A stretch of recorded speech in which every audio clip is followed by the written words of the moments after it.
Welcome to the Pirate Broadcast, where we interview interesting people doing interesting things, where you can expand your connections, your community. Kindness is cool and smiles are free. And let's get this party started.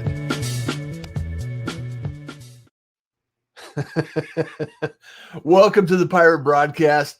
We're going to have another amazing episode because I actually have somebody in here that has more podcast episodes than I have.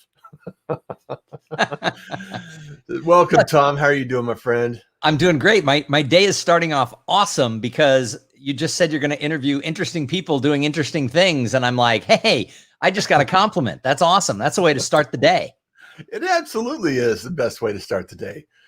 You know, we met through Lunch Club, and which I think is I don't know what your experience is overall, but my experience was great. I've met some terrific people and had some amazing conversations. So Lunch Club has been great, except for the fact I've been stood up several times. So like some of the people, you know, you schedule a video call, and then at the last minute they're like, oh, something came up. So I've probably about 1/3 of the time I've done it, no one has showed.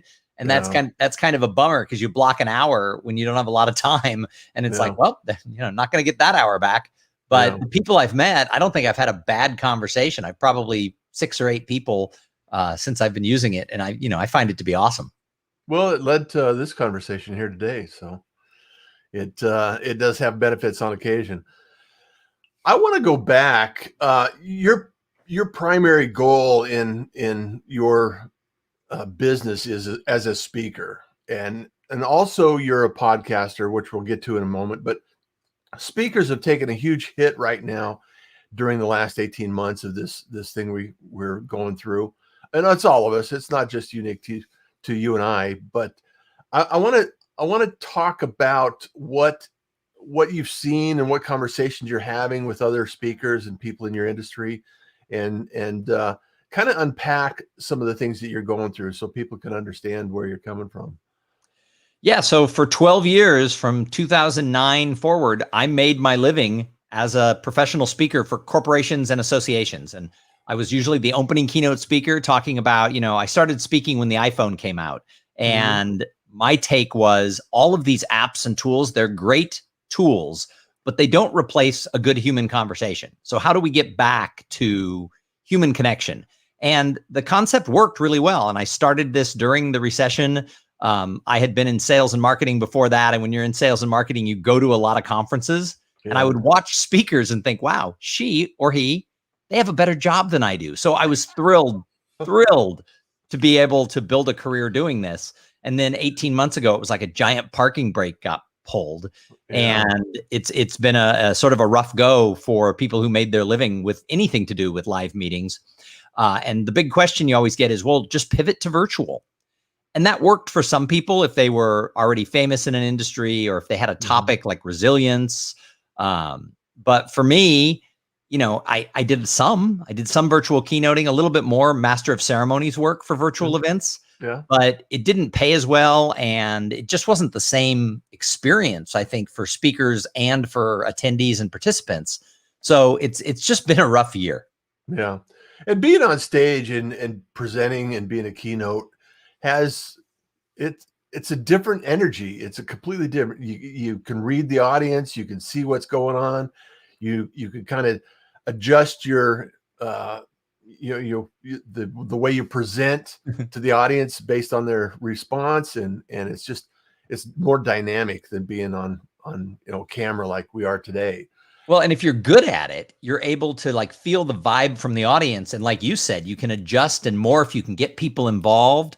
The problem with when you're on camera is I have to be able to connect with the audience. I have to stare into that little circle of the camera. And therefore, even if I put it in the middle of my screen, I've seen people who've mounted their cameras like in the middle of their computer screen. So it's right in the center. But even so, to look at people, you have to kind of go like this or like this. And all of a sudden, you've lost that connection. And so to be really good at it, you don't, as the speaker, get any feedback because you're staring into the camera. So it's an entirely different skill set. I think I was good at it, but I didn't like sitting in the corner of my room, for an hour and then not having any connection with human beings afterwards. Getting claustrophobic and not being able to make the connection in real life is completely different. Plus my lights and my ring light and everything. I mean, my eyes get tired after about, a couple of hours of doing this type of stuff. Well, also you're podcasting, which is a slightly different medium that, still connects with individuals, but on a completely different level. And you've been doing it you're like an OG.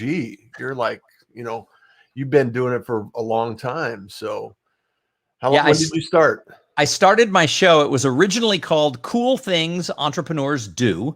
It's an interview show where, the idea was I would get access to really smart people, who were doing really interesting things. It would be like my own little MBA program by interviewing really, really successful and, up and coming as well entrepreneurs.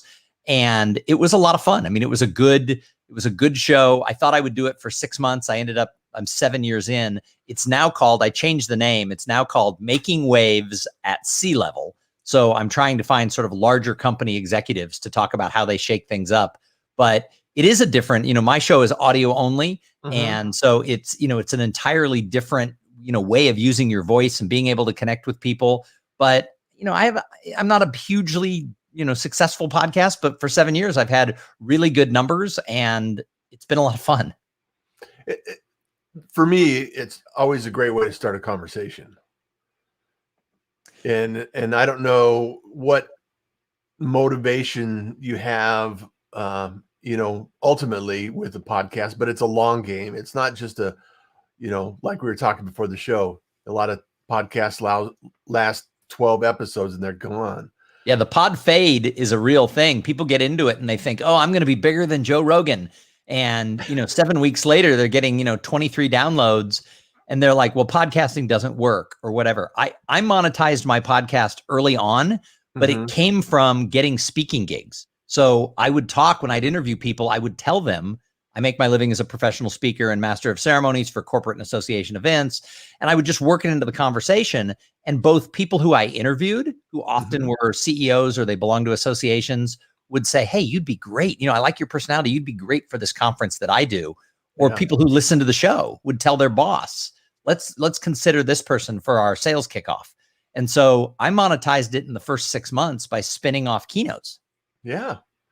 That's a brilliant move. And a lot of people miss out on that small nuance of podcasting, because if you're talking to the people that you want to work with, it's so much easier to build a relationship. And that's the whole premise of the Pirate Syndicate and the Pirate broadcast and the whole Pirate attitude is, just start a conversation, build a relationship, make the connections, and develop a business as a result of those conversations and relationships. Yep. It's a simple equation.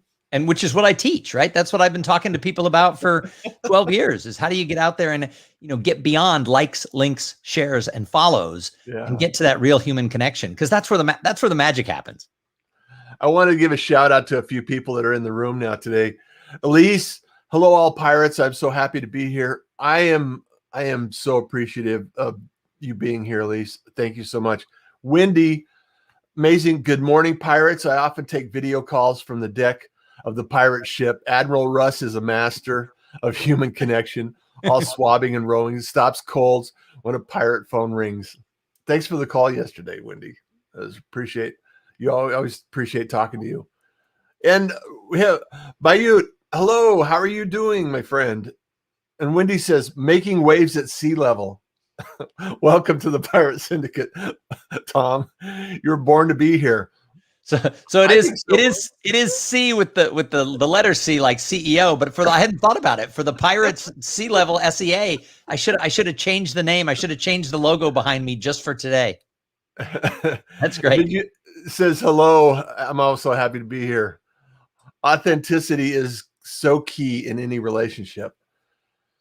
Howard's an individual that I met through the Pirate broadcast, and we become fast friends, and we, going back and forth and doing business together.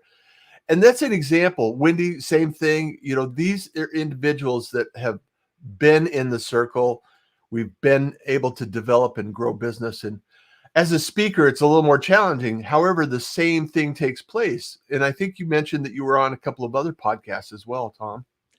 Yeah, so I host. I had to get really creative over the last 2 years or year and a half because watching my income go from a fine number. It wasn't. I wasn't like super famous. I wasn't making $1 million a year, but I had a pretty good little thing going for a Yeah, decade.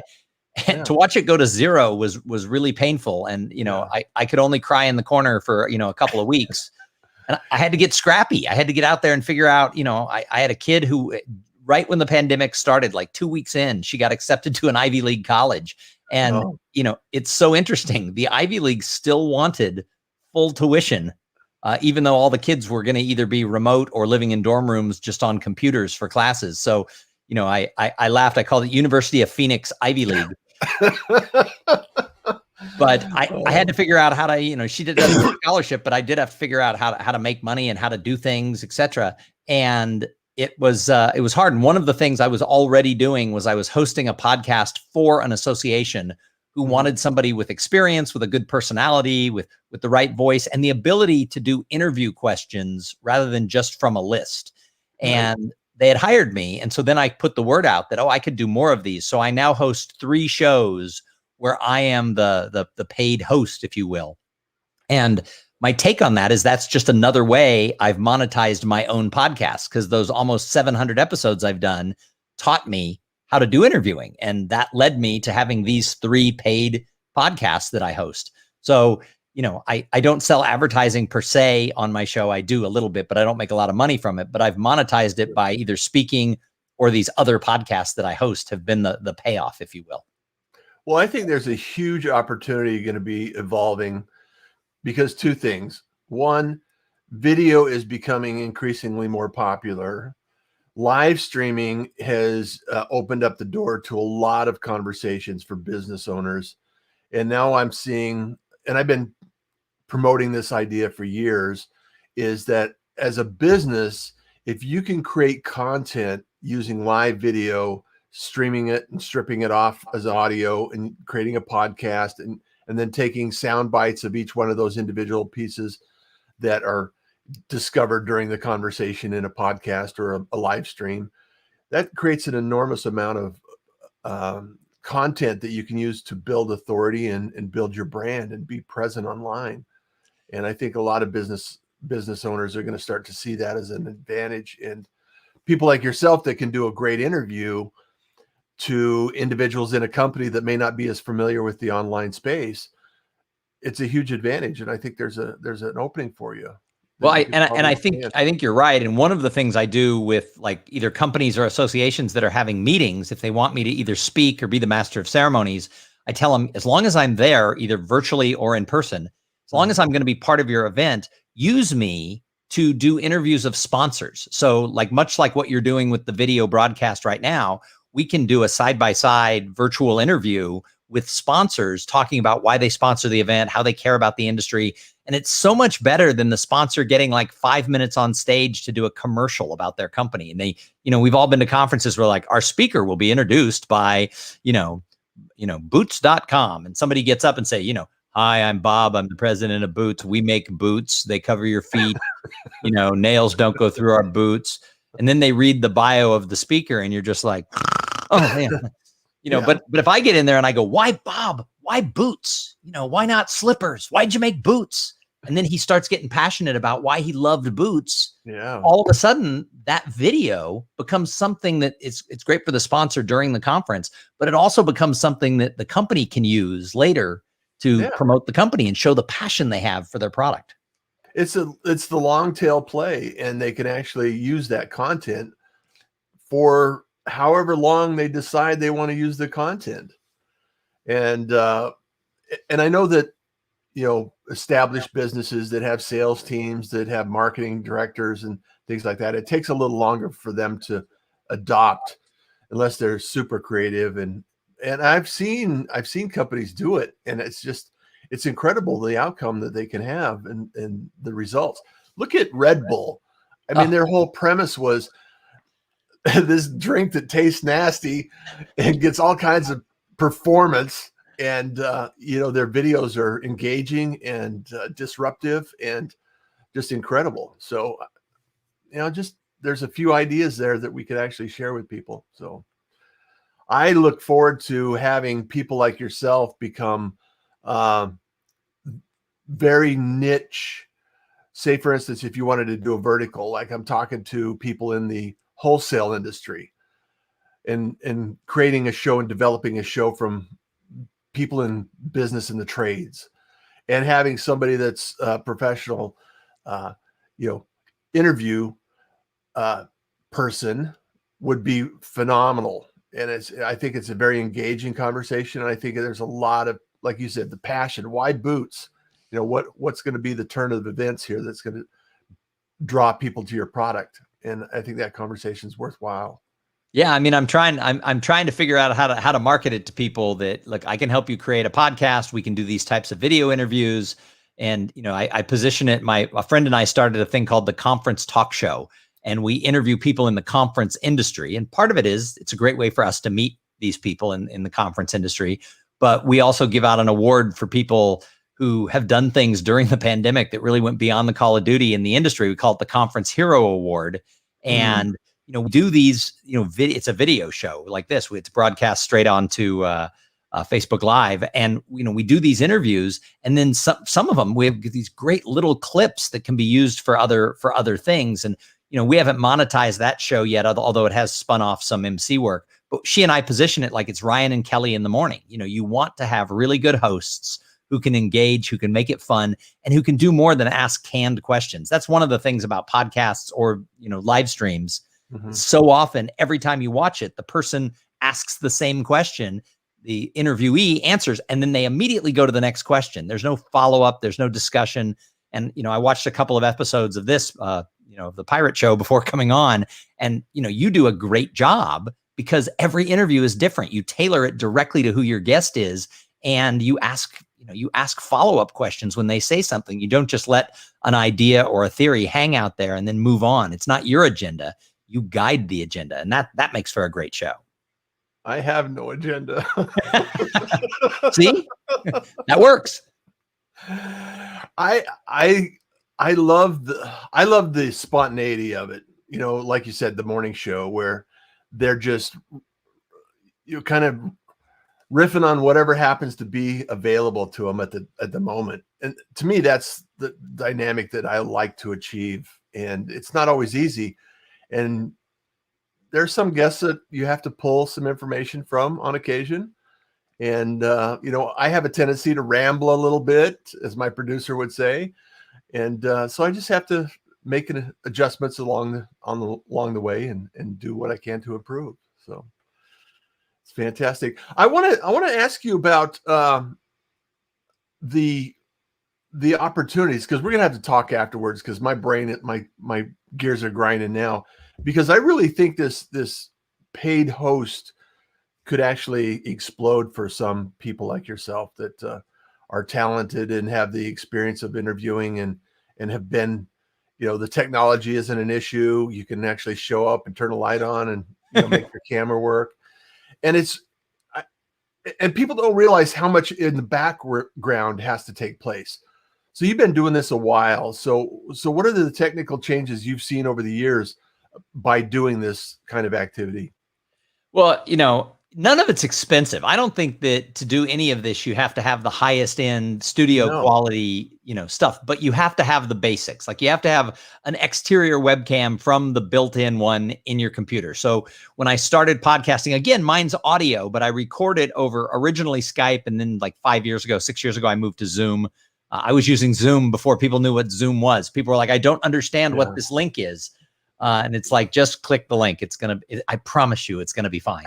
It's fine. Yeah, it's fine. But I was using my laptop's built-in deal, and I was just using natural light in my, bedroom or in my studio. I'm sorry, my studio, which is actually my oldest daughter's bedroom. She went to college 6 years ago, and I moved from the kitchen table with the podcast into Jackie's room. And the walls behind me they're light blue and green, which were colors she chose at 14. And every now and then she'll stumble upon something I'm being interviewed on. And she's like, really, Dad, it shouldn't be 14-year-old girl colored walls. And I'm like, I'm too lazy to paint. But when I upgraded to a Logitech webcam exterior cam, and it's not the highest quality, but it's a good enough quality. And then when I got a ring light, the two things changed everything around video. And then the same thing for the audio quality. When I got my Rodecaster Pro and I got a professional studio level microphone, it just upped the game a little bit. And none of it cost me a crazy amount of money. I mean, I'm probably into equipment for $2,000, maybe less, $1,500. Yeah. And yet I go on shows and people always say, oh, your lighting's great, or your sound is great. And I know it's not like I was in a CBS studio, but you don't have to go overboard. You just have to do some things. Well, having been in radio and television, some of the things that happen, they can make it look so good, and it's not necessarily so in real life. So I want to give a shout out to a couple of more people here that joined in. Kevin Turner, what's going on? Love the real human connection. Russ Johns, Thom Singer, thank you so much for showing up. Russ Hedge, good morning, Russ and Thom. Kenneth Dunner Jr., savor the flavor of the awesomeness in you, sir, and sharing this delectable goodness with us. It's a pleasure. I love it. Russ Hedge, love the sponsor interview idea, Thom. Russ has a show as well. He's been doing some great work. If you're not connected, you should be. You have such a good taste, Kenneth Dunner Jr. Savor the flavor of the awesomeness in you for sharing your delectable thoughts with me. I love it. And he says, Russ Johns is a delight of a gentleman and human being and friend of mine. Millions who share his goodness with the others. Betterment of humankind. Savor the flavor of the awesomeness of that. It's great. So yes, awesome interview. People love genuine conversation, Thom. And I think that you've probably had some genuine conversations over your period of podcasting and live streaming and keynote speaking as well. And so what makes a great conversation take place? Wow.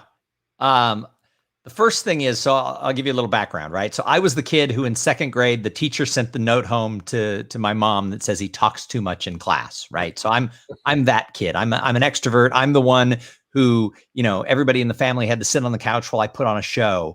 And I probably, I did when I was a kid, I wanted to be an actor and I just didn't have the balls to go try it. And Russ, to tell you the worst part of that story, I grew up in Los Angeles. I literally grew up 15 miles from Hollywood, but there was no internet. If you didn't have a connection, I didn't know how to do it, and I wasn't brave enough to do it. But I was that kid who was the big personality, talked too much in class.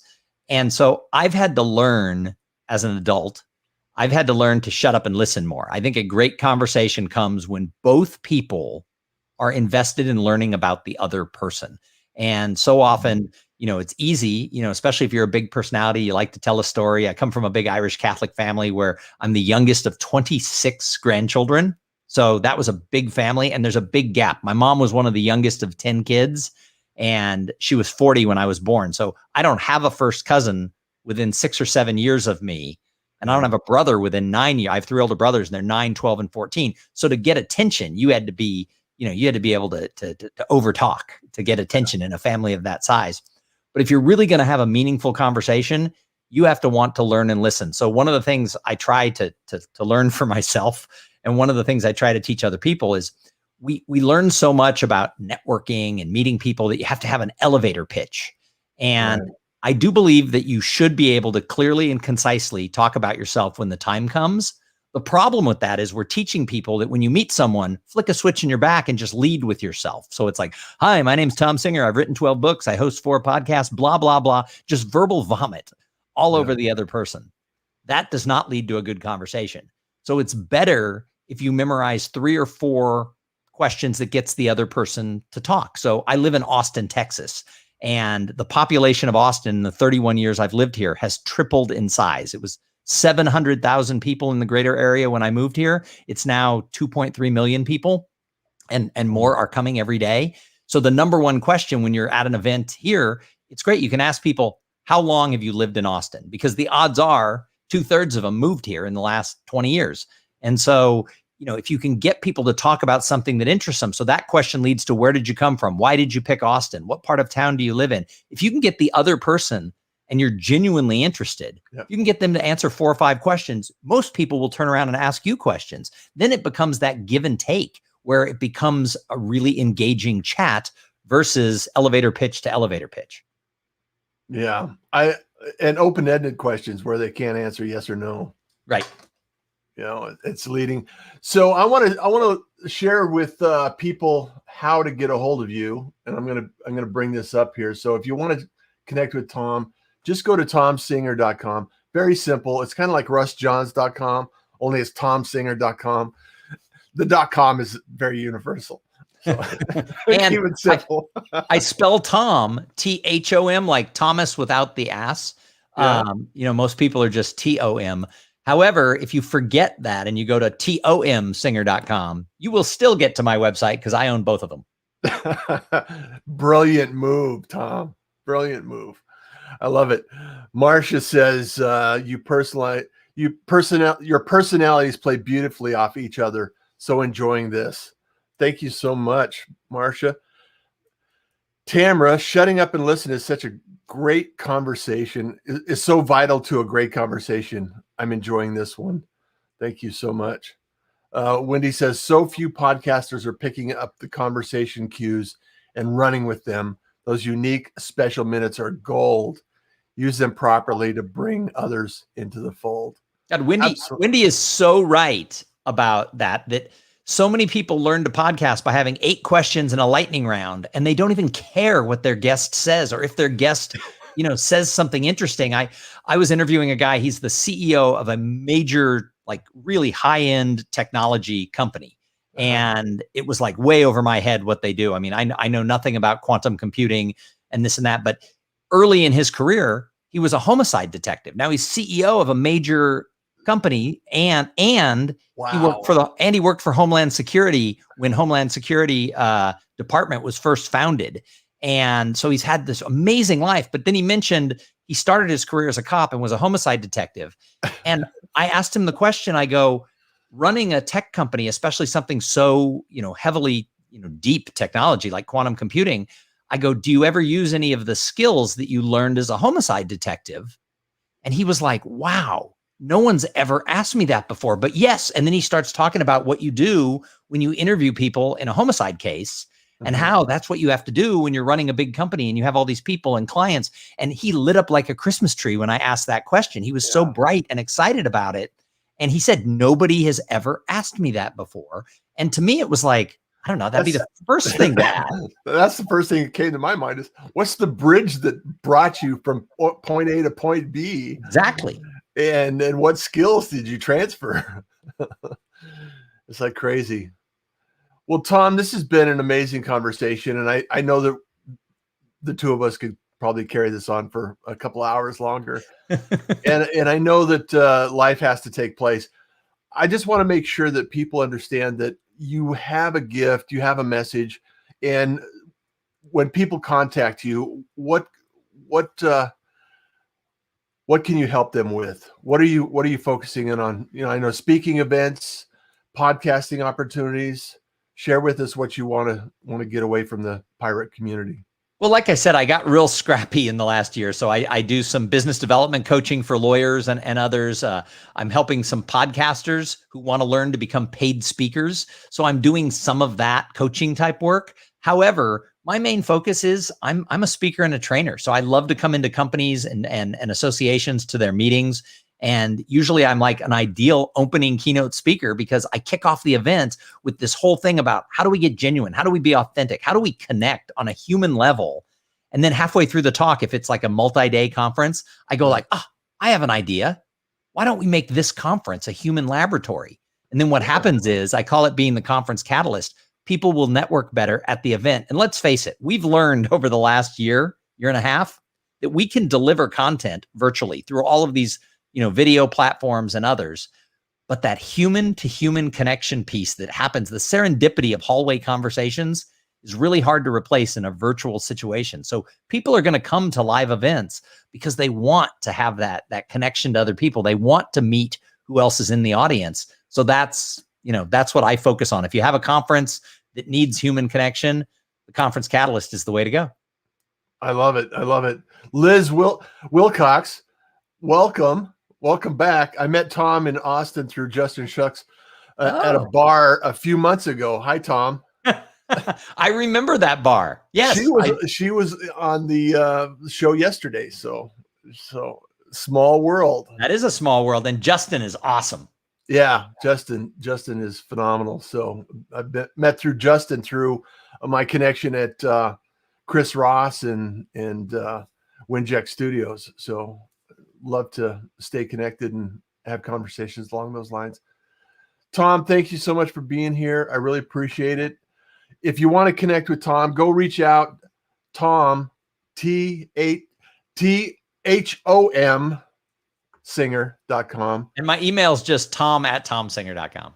There you go. Super simple, easy access. Hire him, get him in your show, get him in your events, and hire him as a speaker. So thank you everyone for being here. If you like, comment and share this with all the social shenanigans that need to go on with the algorithms. I love and appreciate you. Also, if you think that somebody might be interested in hearing this show, please pass it along. It's a gift, free to use as you see fit. So also, because kindness is cool and smiles are free. So you enjoy the day. Take care, everyone.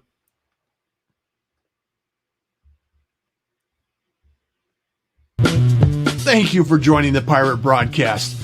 If you found this content valuable, please like, comment, and share it across your social media channels. I would love the opportunity to help others grow in their business. The Pirate Syndicate is a platform where you show up, we produce the show. It's that easy.